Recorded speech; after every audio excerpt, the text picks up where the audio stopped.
Welcome back to The Big Show. It's always nice to talk to a top comedian and a top celebrity and a man who's shot to mega fame. John Bishop, how are you? I'm very good, Alex. I love that introduction, although I'm not sure what part of that introduction involved me. And that's sycophantic to everybody, as you know, because we used to work on the same radio station. We followed each other and we've never met before. How is that possible? I know we did. We used to get your show sent to us. So I'd be in the radio station in Liverpool listening to you talking to celebs around the world. Well, I was up at a tower in the rain thinking, why is nobody here? Why is Alex just getting out of the bath with Girls Aloud and I'm here? It's never as glamorous as you think. I mean, radio or TV, really, well, isn't it? Now I'm on the other end of it and I can see what your world really is like and we're in a cupboard. Then, no, obviously, the Girls Aloud thing was just made up. It really was. And that's the thing about it. You get to talk to all different kinds of people and you came into it from a different angle because they book you because you're funny. But that's another pressure, isn't it? Because then you've got to be funny every week. To an extent. And the whole thing is that the worst thing you can ever say to a comedian when he's off stage is go and tell us a joke. And I always go, why? You never go up to a plumber and say, go on, fix us a tap. Go on, fix a tap. Prove you're a plumber. Come on. I think a lot of people have got to know you this year through that Michael McIntyre programme. Yeah. It really did do you gangbusters, didn't it? Oh, we did. I mean, we were talking just before we went on air about Michael himself and the career that he's had at the moment's exploding. But the benefit is that if he wasn't so popular at the time, he wouldn't have had that road show, and those of us who managed to get on it wouldn't have had the benefit of that. So it's been a great spin-off. And since doing that, I'm moving on to do Live at the Apollo. It's all good exposure because what it does for a comedian, it lets people see you do what you do. It's not, like you see a panel show and you see them doing something on a panel show. That's not really. Being a comedian is standing on a stage with nowhere to hide, just a microphone and a room full of strangers looking at you going, go on then, lad, make us laugh.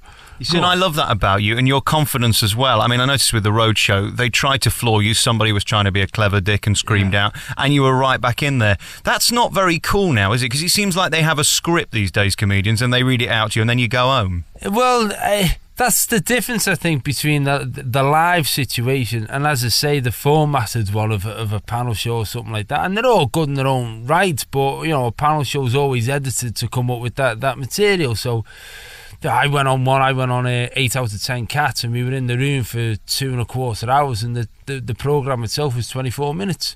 So what you get is a fraction of the reality of the situation, whereas a live stand-up, standing there and just going through your material and having to react off the audience, that's the purest way of seeing a stand-up. That's the best way, and that's, in all honesty, that's the thing that I know I could never not do, regardless of everything else that I do. Going out on the road and doing it's the be-all and end-all to me.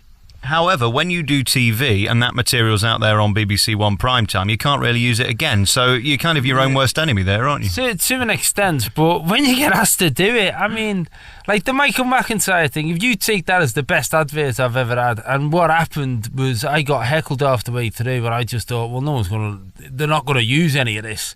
So I just told some other stories and moved on and forgot all about it.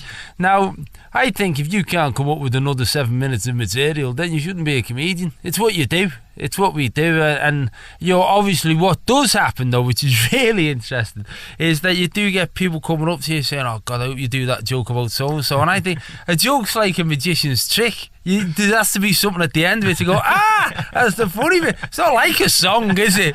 You go to a U2 concert and they'll be there and Bono will be singing and you sing along with them. I never want people joining in on a joke going, hey, go on, there it is, the punchline is, hey! Imagine that, pointing your microphone at the audience, go on, you do the punchline, I'll just dance. I'm surprised Peter Kay's not thought of doing that, bringing out a CD of his greatest hits. Probably, yeah. That may well be the next thing. Yeah, garlic bread, come on, garlic. Does it ever get normal when other comedians that you've been watching for years suddenly know who you are? It's really strange. It's really strange, but it's not so much that because comedy's not my thing really. I wasn't really interested in comedy before I did it, so I've never necessarily been fazed by meeting comedians. But the biggest thing that struck me was a few weeks ago. I got a text, and this is my big celeb moment. This is the thing. I was in the pub with me missus, and I'm not into all this celeb thing, but I got a text, and it was one of those moments where I thought, God, my life's changed. I got a text off Jamie Carragher.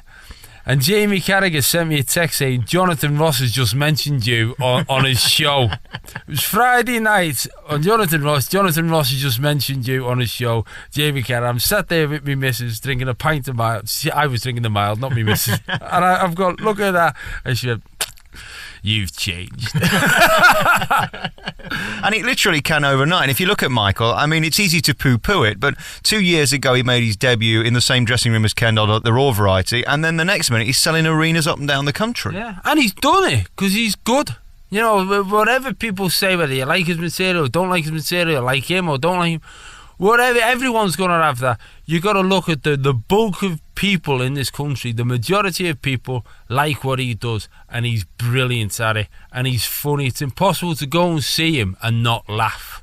And I've known Michael for a few years, and it's been great to see the progression, particularly because, you know, I'm not necessarily like him in many ways, but what I've seen is that it opens the door to possibility. You think, that could be someone else. You know, whether it's me or someone else, it just means that we've got an audience who like comedy. There's people in the UK who like to have a laugh, despite the fact that we live in this wet, miserable, bankrupt island. We like a giggle, and so I think it's brilliant. Comedy at the moment's the one thing that people seem to turn to when everything else is going wrong. And it's interesting as well, especially with your act and people like Peter Kay. We love a character, and we especially seem to love a character from the north, because we're not sure where the character starts and you end, if you know what I mean. But this is it.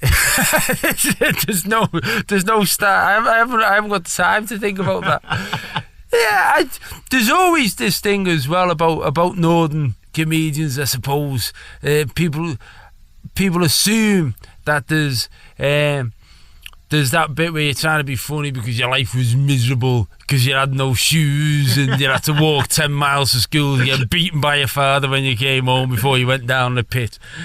Some of that's true, but there's also that little bit where it shows how universal comedy is. Because if you take again Michael's the posh kid. Michael went to my school, we'd have thrown bricks at Michael because he was posh. But, you know, people I know pay money to go and see him because he's funny. And if you take people with my accents, it will grate on some people's ears, but other people will go, well, that's a pleasant part of I suppose it's being a cultural ambassador. That's what I'm doing. I'm taking the message out there. You say you've got an accent. I hadn't really noticed. Where are you from? No, it's very subtle, isn't it? Well, this is the thing as well about being a Scouser, is people assume your accent gives you two things. It makes you either funny or it makes you hard. And somewhere growing up in Liverpool, you've got to make a choice which one you want to be. And I didn't want to get it back, so I went the other way. How do you feel about this thing about so many funny people coming from Liverpool? I mean, there does seem to be a trend, doesn't there? Well, everyone says that, but when you think about it, it's not necessarily people who do it for a living. It's not the people who do it in show business terms, because I'm not sure in on that level we've got more than anywhere else. But what we have got is a city of funny people. You know, if you're in Liverpool and you get heckled, it'll be funny. But if you're walking down the street and people talk to you, it's funny. You know, I did a play recently called One Night in Istanbul, which was a play about Liverpool winning the Champions League final. And we did it at the Empire Theatre, and it was fantastic. It was really, really good. But it's probably the only play in history where people heckled all the way through the play. And they, because it was a comedy play, so as soon as you said something funny, they were throwing something out, and I kept on thinking, I'm acting now, I'm not a comedian. In the end, when we got to the last read, I just went, like, that'll do. And I just turned on all the hecklers. But it's just part of the humour of the city. It's brilliant. Do you think you're born funny then in Liverpool? I don't know about that. I think in terms of starting to be funny, I never really knew I was. I fell into comedy and I had no interest in it and didn't really plan to do it at all. It's just that I'd split up with my wife and I was miserable. And I ended up in a comedy club one night and ended up on the stage, and I just started talking about splitting up with my wife and being miserable. And because people in the UK enjoy someone else being miserable. I just kept on getting booked. That's honest to God what happened. So you saw this as a counselling session. They saw it as comedy. Yeah. People would come in. You could see them going, "Here, come and see this fella. He's getting divorced. Honestly, sits here. He'll be crying in a minute. Look. Here it comes. Look. Hey! Wait till he starts talking about his kids. It's great." So you were doing Jeremy Carr before he was? Yeah, I was Jeremy Carr. I was the presenter and the DNA test all rolled into one. And of course, you're really an actor. I mean, that's what you are as a proper job. Baloney. That is the strangest thing on the planet. I've not done any acting. I did a panto. Right, I did a panto with Darren Day and Chesney Hawkes. Wow. I know. If you're going to do one, do it with the one and only. It's comedy. That was brilliant. I did that. And I did it because my kids say do it. I was really good laughing. I thought that's the only pretend thing I'm going to do. So I carried on doing the stand-up. And then I got cast in Skins. To be one of the dads in Skins, which was a bit of a shock to the ego to see you be a dad. I wasn't a teenager, and then I keep on getting these little parts, and I've just done this Ken Loach film, which was a serious part. This film, Root Irish, which will be out later in the year, and so it's just something that's evolved. But I never regard myself as an actor. What I do is stand-up comedy. Everything else that comes out of that is a bonus. I mean, doing comedy is a bonus. What's it like working on Skins? Because when I watch that, I feel I'm watching it for all the wrong reasons. Oh, you want to work on it? It's unbelievable. You walk around and keep on thinking, oh, no, don't, love, no. I've got all these scenes with my daughters crying into my shoulders. I'm going, oh, no. It's a challenge. Are you on a list anywhere? No, not yet, because I keep on saying, look, this isn't me, this is my character. It's a great show, though, isn't it? Oh, I tell you what, it's brilliant, and the way it looks, and because I got casting, and I hadn't seen it. I might have seen one episode in one of the first series, but I got teenage kids now, and they watch it, and so I got the box set, of the series that I was in. And I thought, this is brilliant. So this next series that's out, because my character's got more in it, and I'm really looking forward to it. It's what's good about it as well, it's got such a cult status. There's a whole body of people who watch it, and those are the people who also go as a comedy, so there's a bit of a relationship there.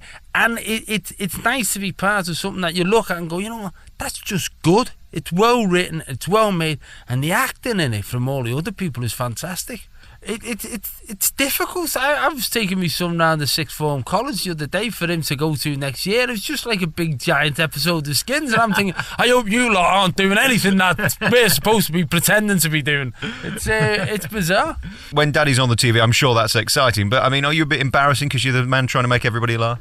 I'm just embarrassing. I think it's that thing, isn't it? I don't think, no matter what you do as a dad, you'll never impress your kids. That's it. I think probably Buzz Aldrin is the same thing. I think I think that's it. Once, even if you've gone to space, you're still your dad. So if they are impressed, they'll never tell me. Well, congratulations on being you. Put in John Bishop on YouTube and look for those clips on Michael McIntyre, because they're beautifully shot and it's you at your best, really. You've got a great crowd, because a comedian doesn't necessarily work if the audience aren't behind you. Or not there. It's very, very difficult. I mean, often, to be honest, that's the biggest question you get, is that people think, what's it like being a comedian when you're walking on with the crowd hostile? But when people have invested to buy a ticket to go to a comedy show, they want to laugh. It's very rare that you get it where they don't. But the other question as well is size. Once you get into a bigger venue, it's a lot more challenging. But having said that, I mean, I've done a gig to 4 people for an hour, so I'd much rather do 3,500. Are you the kind of person that will go home and shout through the letterbox if they don't laugh? Yeah, like Ken Dodwood there.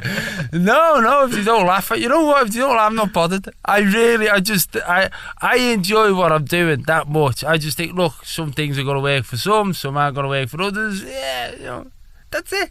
It's not that important. We're just here to have a giggle.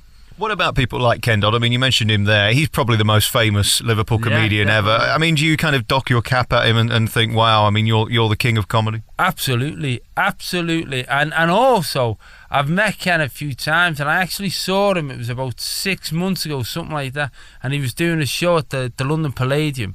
And I got invited backstage to sort of see him again in the bar, and it was January, the credit crunch has officially become a word. And I saw him in the bar, and he said, "Hi John, how are you?" And the first thing he said to me, he said, "Credit crunch, you got any jokes on that?" And I thought, God, Daddy, you're 80. When are you just going to stop? I mean, to be there and say, look, I want some more jokes about this new thing, I thought it was fantastic. John Bishop's the new big comedian, and you're going to be huge. You're touring all over. What's your website?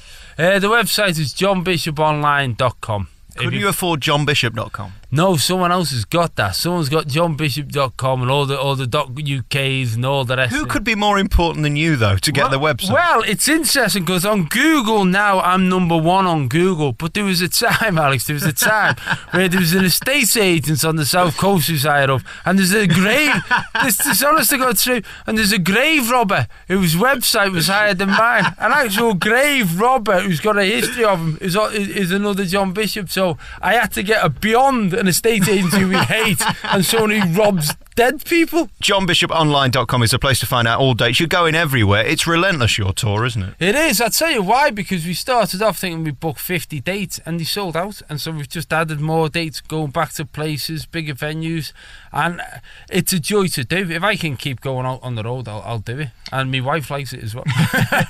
There's no greater thrill finding a new comedian who's funny, because they're not all funny, and you're a real character and personality on stage, and you're completely at home. That's so nice to see. John Bishop, thanks for talking to me. Oh, thanks, Alex. Thank you. Well, I am at home because we're in our house.